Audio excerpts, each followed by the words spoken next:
it's going to be a heck of a game. Obviously, their road win on the road at Nebraska was a really big win for them.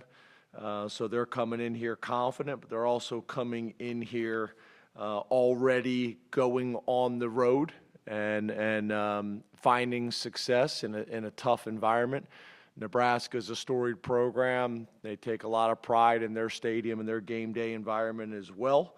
So I think that'll give Illinois a ton of confidence coming into our place. When you talk about their offensive coordinator, Barry Looney, who I think is doing a really nice job for them, kind of a combination of his background and Brent's background in terms of what they want to do and what he wants to do. It's a really nice mix kind of the two systems. And they're putting up some really good numbers. I think the biggest difference, right, is the quarterback. I think he's got 10 touchdown passes and 0 interceptions. I think he's one of the more improved players right now in college football. So I think that's kind of the big story. Young man that transferred, I think, from Mississippi State, if I remember correctly.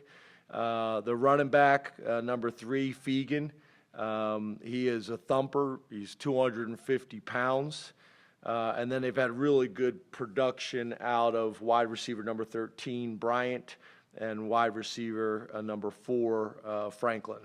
Guys have been very, very productive for them. So doing a nice job. They do a really good job, again, mixing up personnels, mixing up scheme, mixing up tempo. I think the offensive coordinator's background is tempo. I think if you look at Brett's background, it's more about runs plus completions and being able to run the ball and being physical. So they've blended the two, I think, very nicely. And then defensively, I think Aaron Henry's done a really nice job as a guy that they promoted when obviously their defense coordinator left to go be the head coach at Purdue.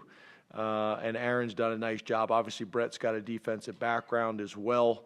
But they're really playing well and has done a nice job. He's a defensive back coach by trade, but is doing some really nice things.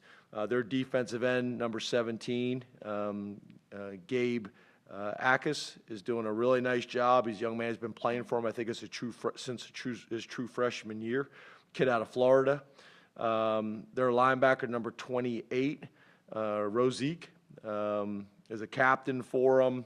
Again, another Florida guy who's playing well. And their cornerback and nickel, number 14, Xavier Scott, another Florida guy. And then their safety, number 10, Miles Scott. I think their secondary is really going to be a challenge for us. I think our wide receivers have taken a really nice step and made some really good strides since last season. But we will be challenged. We will be challenged in the secondary this week. These guys do a really good job. They play a decent amount of man coverage, and they're extremely competitive. And then from a special teams perspective, Robbie Dishler is their special teams coordinator and has done a good job. We've been impressed with punt returner number 80, Hank Beatty, and then their kick returner number 7, Kanari. So should be a good challenge.